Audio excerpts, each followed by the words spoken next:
Everyone. Welcome to Daf Yomi. We're going to do a late Saturday night late edition. Today's Daf is Daf Lamed Tet 39 in Masechet Gittin, and we're going to start two lines from the bottom of Lamed Chet Amud Bet. And the question that we have dealt with for the last couple of pages is what happens if someone has a slave. This is an Eved Kinani, a person who's owned essentially by a Jew. We saw they could be owned by a non-Jew. And then in order for that slave to go free, they need some kind of get, some kind of redemption, freedom. And in some ways, it parallels what happens with a woman who needs a get when she goes out of a marriage. So that's partly why we brought this. Shavua Tov, Robert. Moshe, it's good to see you. Just start. Shavua Tov, I'm here in Lakewood. They first stop in Marv at 9:29. I understand. We're up in Connecticut, so we're also dealing with our time. But it's just us, and we're recording, so others can listen on the record. So today's, and if we don't have great reception, I might turn off my camera because I'm not sure about the Wi-Fi up here.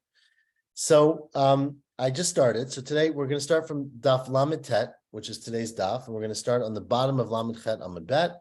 The discussion is the procedure of going about and freeing a slave, in terms of, the sort of proper way would be to give them a get shechrur. What page are you on here? There we go. Okay, perfect. Tashma. The question is, what if you do it wrong? So Tashma, come and learn. We're 2 lines from the bottom. Hamakdish avdo. Let's say a person, instead of freeing their slave, they go over to their slave and they say, I want to make you hektish. I want to give you to the Beit HaMikdash. Now, thankfully, we don't have human sacrifice, right? So obviously that person is not like an animal that is mukdash to the Beit HaMikdash. The other thing is that we give property to the Beit HaMikdash, and they would use it to construct, but you can't use a person as part of the building. Now, you could use a person's wages. So the question is, what happens to that person? Says the Braita, oseh ve'ochel. The person does not belong to hektish. So unlike you gave an animal to hektish, and then the animal plowed a field, the work of that animal would belong to hektish. For the Eved, it's not the case. The Eved can work and eat and do stuff, and you get benefit. It doesn't belong to hektish. Shelo hektish ela damav. All you gave to hektish was the value of that person, meaning you basically said a person, unfortunately, a slave is worth $10,000. I want to give the value to hektish, but not the actual slave themselves. Okay, so that seems to be a question because yesterday we actually had a whole debate about this. Says the Gemara, Hamani, top word on Daf Lamed Tet. Who is the author of this Braita? Rabbi Meir. This is Rabbi Meir to Amar in Adam Motzi Dvarav Levatala. Rabbi Meir holds that a person does not say things for nothing. And so if you make a comment that's nonsensical, such as I give my Eved to hektish, which you can't give an Eved to hektish because it can't be brought as a carbon, it can't be used to build, you must mean something else, and we reinterpret your words to find a meaning so that your words are not meaningless. And it says, this actually has to be the way you understand the Braita. The Ketani Seifa, because the next part of the Braita says, let's say the Eved himself, right, goes in, not the Eved, sorry. Let's say the owner himself goes and is makdish himself. A person walks up and says, I belong to the Beit HaMikdash. Nothing happens, right? Because you can't belong to the Beit HaMikdash. So, oseh ve'ochel, you can eat and you can use your benefit, but you owe the Beit HaMikdash the value of yourself, right? Shelo hikdish ela damav, right? You only were makdish your value. Now, Amrit Bishlama Rabbi Meir he shapir. According to Rabbi Meir, it makes sense that what you said does not make sense.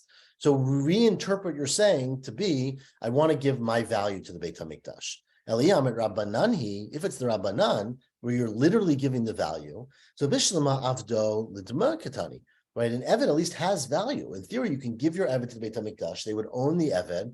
They would sell the Eved and make money. But they can't sell you. How could a person be sold, right? So a person who's not an Eved has no value. Human can't sell another human unless it's a slave. And so clearly, it can't mean your value in the market. You're not sellable. It means what your value would be. How much would someone hire you to work? What are you worth in the store? That kind of value of work. It says the Gemara, in fact, it seems like there might be a machloket Tanaim about the question. Again, this is going back to yesterday. The question that we had yesterday about whether if you make your Eved into hektish, they become holy or don't become holy. You go over to your Eved and you say, or you go over to the Beit HaMikdash and say, I want to give this slave as a I want to make this slave kodesh. Does that mean nothing because there's no hektish about a slave? Or is it your property? And it'll be like saying the same thing about an animal or saying the same thing about a object that you own. So lema ketanai, because the Braita says the following. And we quote verse 8 lines from the top, 7 lines from the top. Hamakdish avdo, a person who makes their eved hektish, ein mo'alin bo. If you then use that eved for work, there's no mi'ilah. Remember, if you take the objects that belong to hektish and use them, you're chayiv mi'ilah, which means you bring a carbon, you have to pay back hektish. But with an eved, there's no mi'ilah, which we think means that they're not kodesh. And Rabbi Shimon ben Gamliel says mo'alin b'sa'aro. Rabbi Shimon ben Gamliel disagrees and says you can be chayiv mi'ilah not for using the eved, because the eved is a piece of property essentially, and there's no mi'ilah by property. But you can be chayiv mi'ilah if you use the hair of the eved. Let's say you take the hair from this eved and you make it into a wig, or you use it for hair to tie things together or to make a brush. Then you'd be chayiv mi'ilah. My lav v'hakmitzlagi. Presumably, this is the argument. Mar savar kadosh. Tanakama, sorry, Shimon Gamliel says that the eved is kodesh, and so although he's not chayiv mi'ilah, meaning you're not chayiv mi'ilah for using him because he's like property, you're chayiv mi'ilah for using his hair. Umar savar the Tanakama holds lo kadosh. Says the Gemara, 1 second. But Tizbra, do you really think that's what they're arguing about? Hi mo'alinbo ve'in mo'alinbo. Instead of saying you're chayiv mi'ilah, you're not chayiv mi'ilah, you should have said it's kodesh or it's not kodesh. If the argument is, does the slave belong to hektish, then say that, right? Kadosh ve'ino kadosh mi'baile. Say the Tanakama holds you're not kadosh. Rabbi Shimon Gamliel says you are kadosh. Ella, the fact that they argue about mi'ilah means the kuli alma kadosh. Everyone agrees that, and again, this is a Tana different than what we quoted earlier, that everybody agrees that if you say, my eved should be hektish, your eved becomes hektish. The question is, are you chayiv mi'ilah? Hacha b'haka miflagi. Mar savra avda ki mikarkai. Dummy. The Tanakama holds that an eved is like any other fixed possession, not metaltalin, but like a piece of land. And a piece of land, if I gave my field to hektish, it belongs to hektish, but if I then use that field, I'm not chayiv mi'ilah, because mi'ilah only applies the objects that you can move around that are metaltalin, right? And that's the Tanakama. Umar Savra ki metaltalai dami. And the second opinion, Shimon ben Gamliel, says that an eved, although they are essentially a fixed possession, the Torah compares an eved to land, but the reality is that he's movable like an animal, as uncomfortable as that sounds. It says well again, Ihachi adamiflagi b'sa'aro liflag b'gufo. So why do they argue about whether you can be chayiv mi'ilah for using the hair of the eved? Why do they argue about using the body, meaning using the work of the eved? If I take the eved from hektish and say, can you move my house for me? I get a lot of benefit. Why am I not chayiv mi'ilah? Why are you only arguing about the hair? Says where you're right. We're missing the point again. Ella dekuli alma avda kimikarka aydam. Everybody agrees that an eved is kodesh and that an eved is like land, in which case you're not chayiv mi'ilah for using the eved. What's the machlokat about whether your hair is considered part of your body? Meaning, why? Here we're talking about a situation where you're about to go to the barber and get your hair cut off, right? The hair is very long. Your hair is 12 inches long. It's too hot, blah, blah, blah, blah. You're about to go get it cut off. And the question is, when you're about to do something, halachically, do you view it as if you've already done it or not already done it? Right? Mar Savar, one opinion is ki gazuz dami. It's like you already cut it off. So even though the hair is attached to the eved's head, since you have an appointment tomorrow morning to cut it off, you can essentially be makdish. You can get benefit from the hair that you're not allowed to get benefit. Sorry, it's considered separate from his body. Umar Savar lav ki gazuz dami. And other opinion is that it's not ki gazuz. And in fact, there's a very similar machloket in a Mishnah. Lema kahani tanai. Let's say these tanaim hold like the following Mishnah. It's not. The Mishnah says, very important, Mishnah, Rabbi Meir Omer Yesh Dvarim Sheim Kikarka Ve'enon Kikarka. Rabbi Meir says, there are some things that are like land, but they're not like land. Meaning, there's certain halachot. One of the halacha, this is a concept in Bava Kama, that remember, if you're modeh b'miktzat, right? If I go to someone and say, you owe me $1,000, and he comes back and he says, you're wrong, I only borrowed $500, and here it is. Because he was modeh to part of the loan, he's got to swear or pay me back for the rest of it, right? Just the fact that I accuse him, he could say, I only borrowed $500. If I walk over to someone and say, you owe me $1,000, and he says, I don't owe you anything, he doesn't have to talk to me ever again, right? I'd have to prove it. But if he admits to part of it, it's called modeh b'miktzat. If you admit to part of something, we assume at least you gave credence to the fact that I lent it to you. You've got to swear for the rest. But that's not true by land. So if I go to someone and say, you sold me 2 plots of land, and he says, no, I sold you 1 plot, or I borrowed 1 plot, then he doesn't have to swear about the other one. Says the Mishnah in that context, Rabbi Meir says, there are some objects that are like land, but are not like land, meaning you have to swear about them. Because even though they seem to be land, they are not land. We'll see what they are in a second. The Ein Chachamim Modimbo. The Chachamim do not admit to agree with Rabbi Meir about that. Ketzad. Let's say you have a vineyard. You have Eser Gefanim Tu'unot Mesarti Lecha.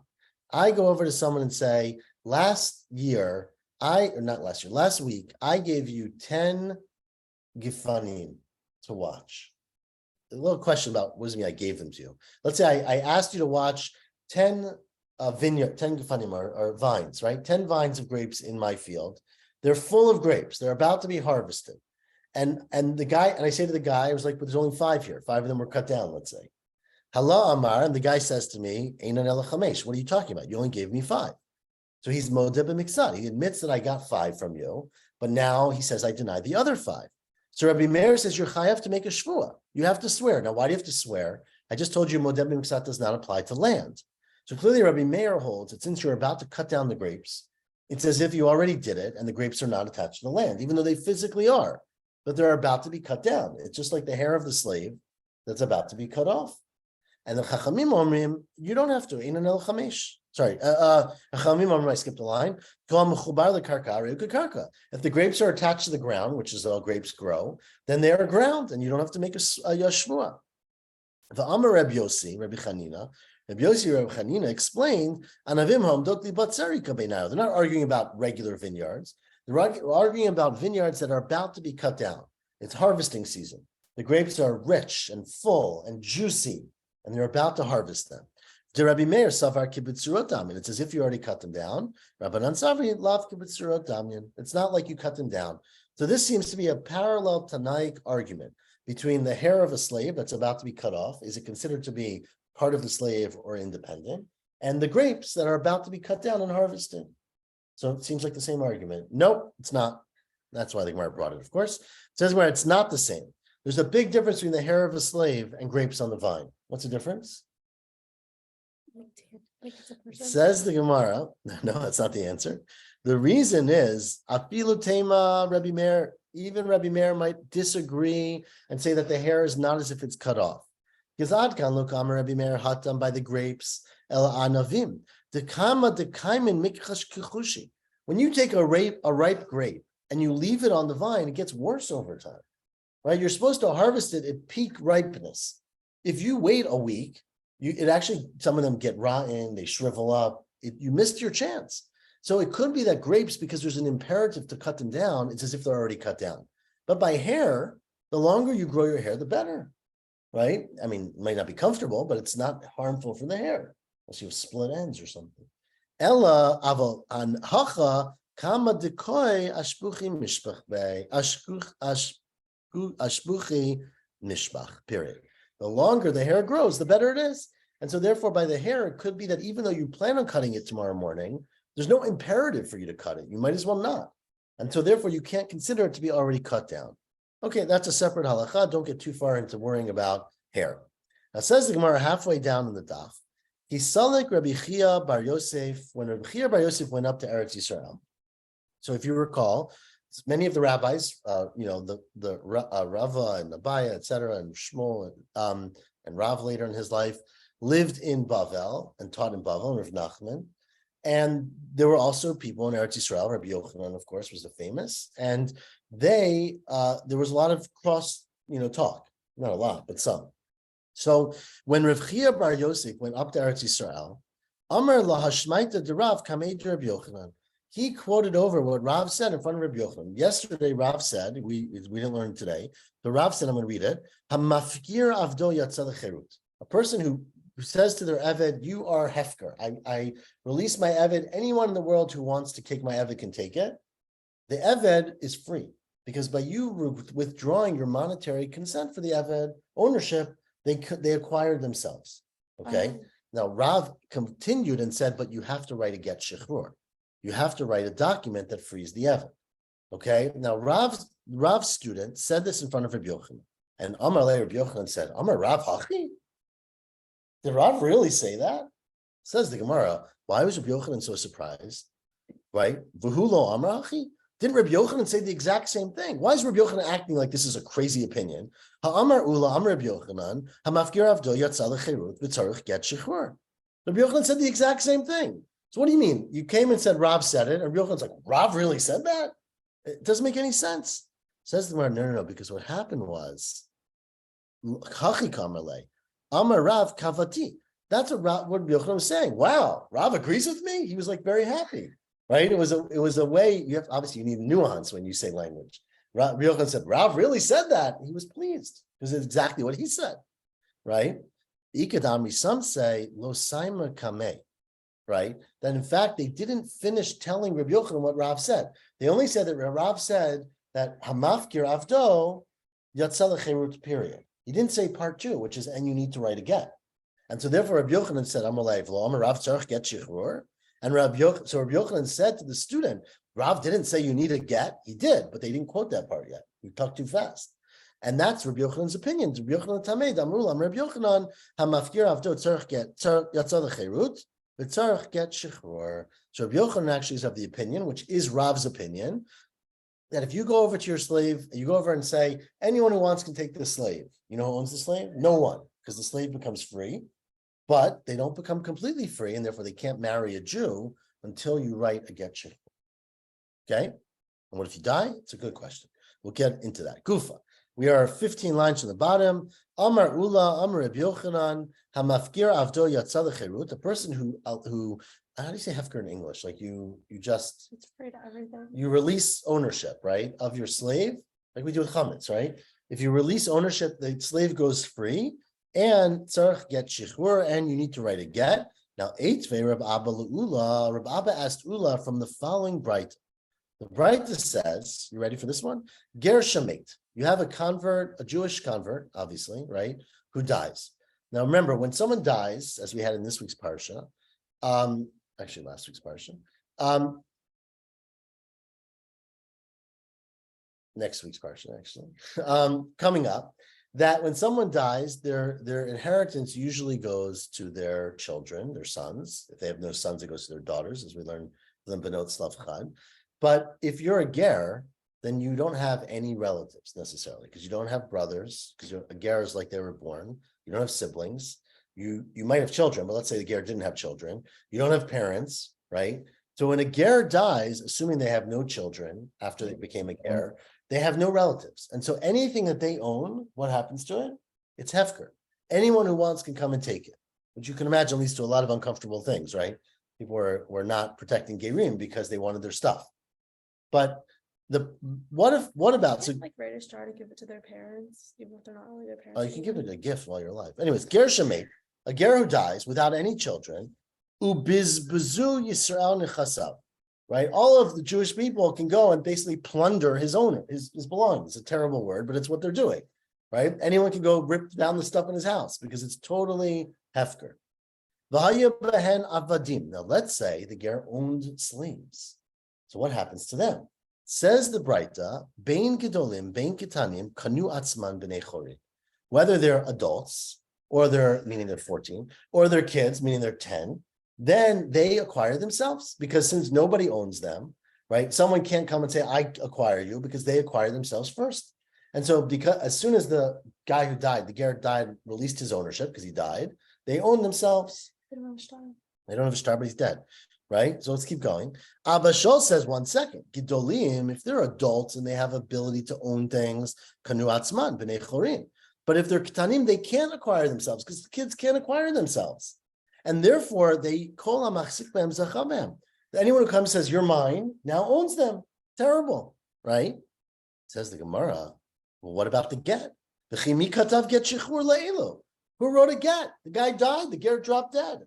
So he got hit by a train. Who wrote a get for his slaves? Amar Rami, Hi midrabanan kedlo gamir inchi shmaita. Whoever asked that question never went to yeshiva. This person seems like they never went to Daf Yomi. I don't know. It seems like they never learned how to learn. Because why? Time am I don't get it. So that's Gemara, but why? What's the reason? We're stumped. We don't want to be insulted, but we're stumped. Rav Nachman says Rav Nachman. Let me explain it to you. Because Savar Ula. Avdo deger ki ishto. Ula says you view the slave like a person's wife, not that a wife is a slave, but that the same way there's a connection between a person and their wife. And when they die, what happens? You need a get? No, she becomes free because he died. The same thing would be true by an Eved, that when the owner dies, we'll see in a second what happens if they're children. But assuming there are no children, she becomes free. The Eved becomes free just like a wife. Ishto, ma ishto mishtalechet below get. Avdav mishtalechet below get. Doesn't matter. Okay, but what if he has children? Yachef Yisrael nami, right? Let's say a man dies. He's got 2 kids and 3 slaves. Why don't you say that just like his wives don't go to his sons, right? They're free to marry whoever they want now. His slaves should be free too. Why is it only a ger? Says the Gemara, because on Makra, the pasuk says, "V'hitnachaltem otam livnechem achrechem." You can give over as a nachala your slaves to your children, the reshet achuza to your as an inheritance. Well, then if that's true, then when a person dies, their slave becomes free even without a get. What if it happened the other way? What if the owner said to his slave, "You're free. You can do whatever you want"? Remember, we said they need to get shichur. What if he then drops dead? Do they still need to get shichur? They needed it. They needed it when he said hefker. Do they still need it now that he's dead? They do. Alama Amar Ameimer, because Ameimer said this case. We're going to have this again tomorrow. Hamafkir avdova mate. If a man frees a slave, he goes to the slave. He's a very nice owner, right? And he says to the slave, "You've been working for me for 5 years. I'm very appreciative. You're free. Go wherever you want." And the slave says to the owner, "Okay, thank you, but can you write that down on a piece of paper?"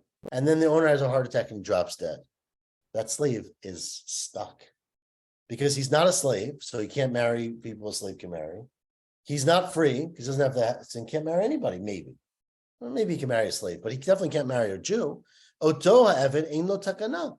That Eved has no solution because his owner's dead. He can't get a get from anyone anymore. Shtar. He's not a slave, so he can't continue living like a slave. Says Gemara, well, Damimar Kasha. In fact, that is a little bit of a problem. And Amar, that's one answer. Amar Reb Yaakov Bar Idi, Amar Bishum Levi, halacha ka Abashol. In fact, the halacha is like Abashol, that only the adult slaves own themselves, not the child slaves. Amar Reb Zera Reb Yaakov Bar Idi. Turn the page now. Did someone tell you that they learned the halacha is like Abashol? Is that who it was, right? Yeah. Did you hear that Spirish, meaning straight out? Oh, michlala shmielacha. Or did you infer that from a different rule? Of course, the Gemara is saying this because they had a suspicion that he inferred it from a different rule, and they're going to argue with this inference, right? Says the Gemara, well, my klala, what's the rule that we think maybe you inferred this from? To Amar Reb Yeshua ben Levi, because there's a statement from Reb Yeshua ben Levi who says the following, second line of Daf Lamed Tet Amud Bet. Amar lefanai fnei Rebbe. Amar lefanai, sorry, they said in front of me, Rebbe Omer, Amar, Nitya'ashti miploni avdi, right? If you say, I have nitya'ashti miploni avdi, my slave, let's say the easiest case is the slave ran away, right? And the owner said, or the slave is useless. And the owner says, I give up. This slave is useless to me. I don't think I'm ever going to get anything out of this transaction. It was the worst one I ever bought. So that is basically you saying as an owner, I no longer want to enslave this person. Essentially, you made them hefker, right? Mahu. So what's the halacha there? So Amar Lahem, so they said, Rebbe said to them, Amar Lahem, Omer Ani, Ein lo takana ela v'shtar. That slave can only be freed by a shtar, meaning I said, basically the slave is hefker, but that's not enough. You still need to write a shtar, right? And Amar Reb Yochanan, now furthermore, we'll keep going. Reb Yochanan said, my time of the Rebbe, what's the reason that Rebbe says you need a shtar, even though you freed the slave? Because Gamar la lami isha. You learn la from the pasuk about a woman and a slave, that there's similarities between the two. A man can't go over to his wife and say, okay, you're free from the marriage. You need a shtar. So ma isha b'shtar, af even nami b'shtar. So too an even needs a shtar. And therefore so that's the klal. Now, how do I know from there that the halacha is like Abashal? Says the Gemara, the kadaika mine, I analyze that, or we think you analyze that a slave is ki isha. The ma isha isura, a woman and a husband have no monetary connection. A husband does not own his wife. He can't sell his wife. There's no value there in the relationship. There is Isser, meaning she's an Eshet Ish, and he can only change that Isser by writing her a get. But there's no money. V'lo mimona. Af Eved Nami Isura v'lo mimona. An Eved too is Isser and not Mamon. And therefore, if that's the case, right, when you write a shtar, when you free your Eved, you only get rid of the Isser part. You don't get rid of the Mamon part. What happens to the Mamon part? No, with a wife, there is no Mamon part. With an Eved, there is a Mamon part. So how does the Eved acquire themselves? Because the man died and he's Hefker. So the Eved got the Mamon because that's what you get through Hefker. The problem is if the Eved is 6 and you can't acquire things, you can't own things when you're 6, you can't own yourself either. So although you can get rid of the Isser part, you can't get rid of the Mamon part, and therefore he stays a slave. So that was why we concluded that the halacha, because Rebbe said it, is like Abba Shaul, that only adults can acquire themselves, not kids. Doesn't matter. Okay, well, who cares how you know the halacha? Imichlala mai. So what if you learned it from a klal? It seems like a very good limud. Amalei adarabba. I disagree. You made the exact wrong inference from the ruling of Rebbe. Dok mina li'irich gisa. I can derive an exact opposite limud from the comparison of a slave to a wife. Because you could say, Ma isha ben gedola ben katana. You could give a get to your wife, whether she's a gedola or katana. Af even nami ben gadol ben katan. So too, maybe an eved can be freed by the husband, by the owner dying, if he's a ger, whether it's a big adult eved or a child eved. So that was the question that he said to him. When you said the halacha is like Abba Shaul, did you learn it because of this Braita? You think, oh, this Braita implies that? Or did someone say to you straight out the halacha is like Abba Shaul? Because if you learned it from the Braita, I don't think it's a good proof. So you know what he said to him? Someone told me straight out. Amalei b'feir shmili. I heard it straight out. So thanks for your big discussion. But I heard straight out the halacha is like Abba Shaul. And continues the Gemara now, 10 lines from the top or so. Rabbi Chia bar Abba said in the name of Rabbi Yochanan, in halacha k'Abba Shaul, that we don't pass like Abba Shaul, that the slaves are only free if they are adults. We feel the slaves are free even if they're minors. And so the same discussion then happened. Amar le Reb Zera, le Rabbi Chia bar Abba, did you hear that beferish shmielecha? Oh, mechlala shmielecha. Did you hear that beferish? Or did you hear it from derivation from this Braita of Rebbe? And we quote the exact same Braita.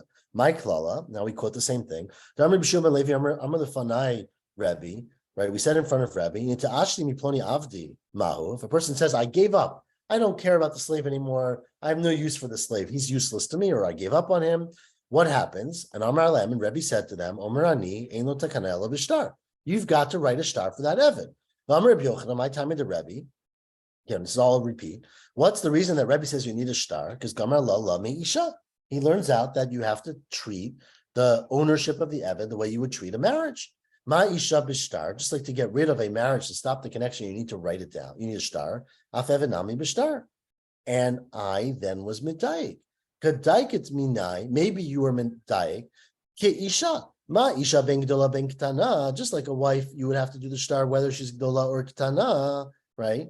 Af Eved nami ben gadol ben katan. So that an Eved becomes free whether they're old or young. Says the Gemara, but if that's true, Michlala Mai, so why do we care if you learned it from a klal? Because Adarabba, again, we could say the exact opposite. Not that we have to, but you can conceivably make the exact opposite conclusion from this Braita. Tok mina lahach gisa, and you could say the following: Ma isha isura v'lo mimona. Just like a wife, there's only connection between a husband and a wife is an isser, is not a monetary connection, but a halachic or a legal connection, and you break that with the get. Af Eved namni isura v'lo mimona. The only thing that the get shichur breaks for the Eved is the isser, the halachic connection, but not the financial connection. The financial connection happens when the owner says, I give you back to yourself, or he buys himself back, or if the owner dies, he gets himself from Hefker. But if he's 7, he can't acquire himself from Hefker, and that would be a problem.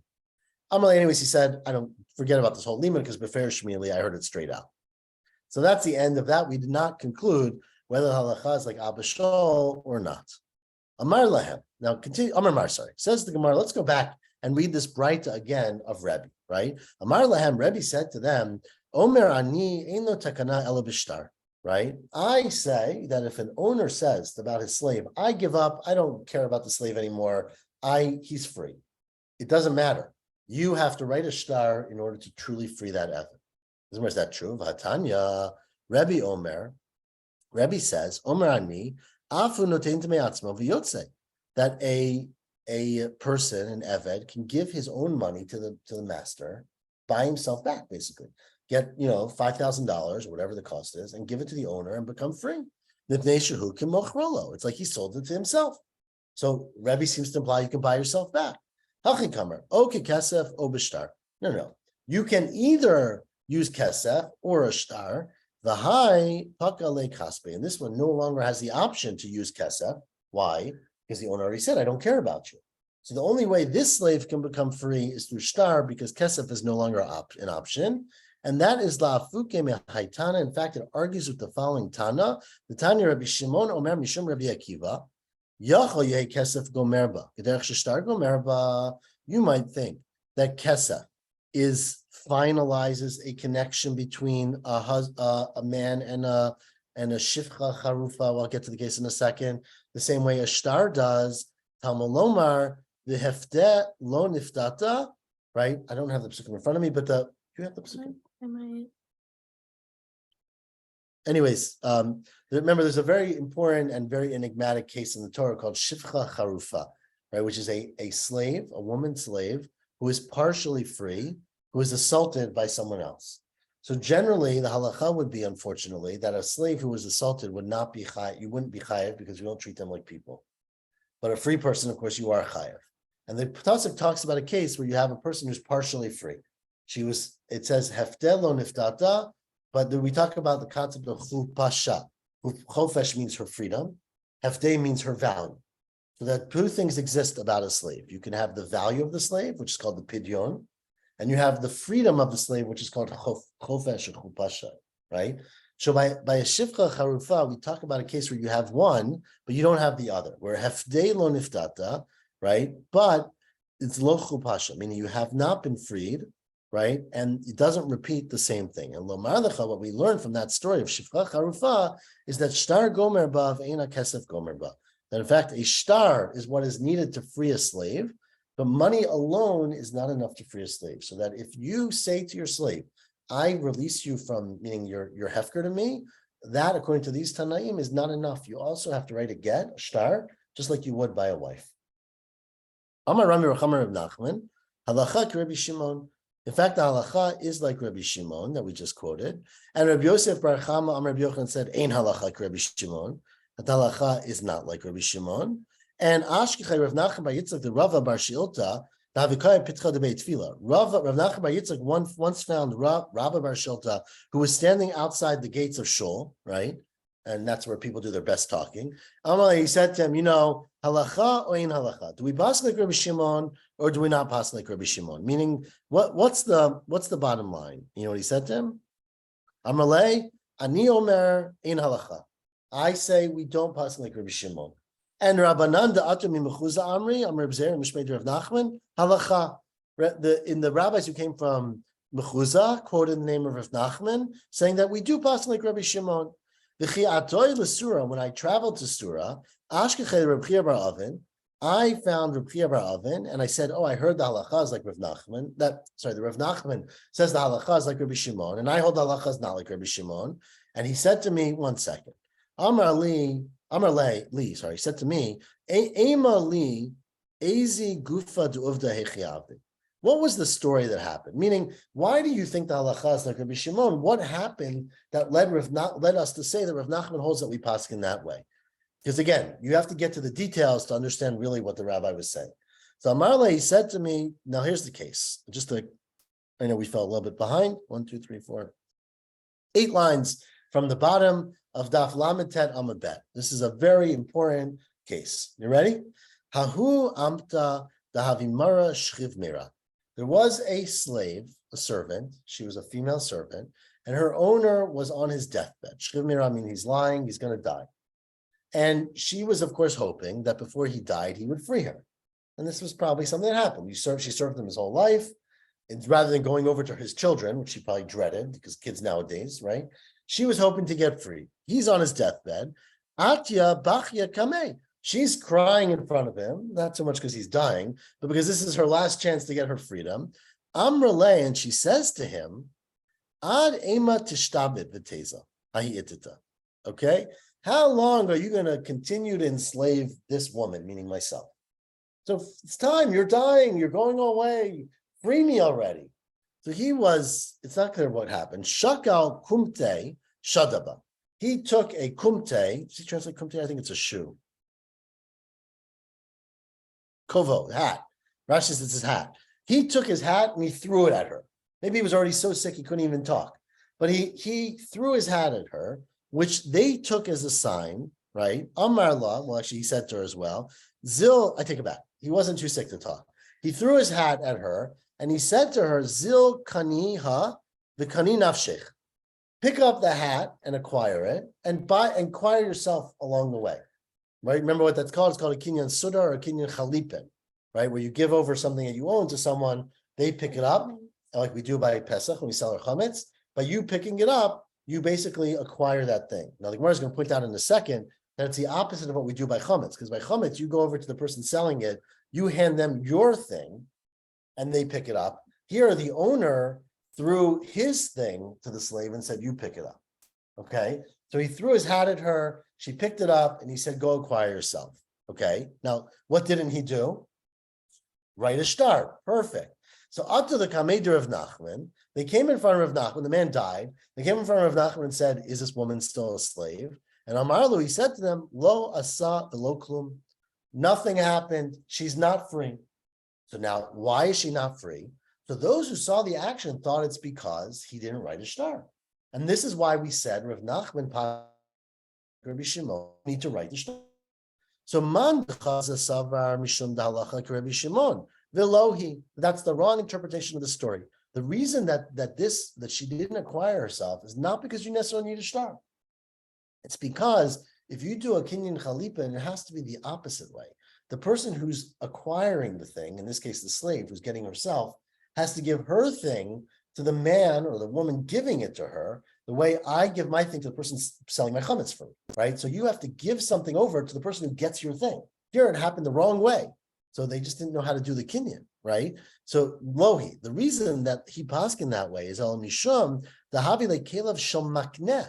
It was the object of the owner, of the one giving over the thing, and that's wrong, right? You have to give over the kelev of the person who's being acquired, and that's why she was not free, not because you need a shtar. And in fact, according to this Gemara, which I don't know if it's how we paskin, but it seems that it is, we paskin not like Rabbi Shimon. And in fact, if the owner frees the slave with words or with any kind of action that's appropriate prior to his death, then they become free at his death like a wife.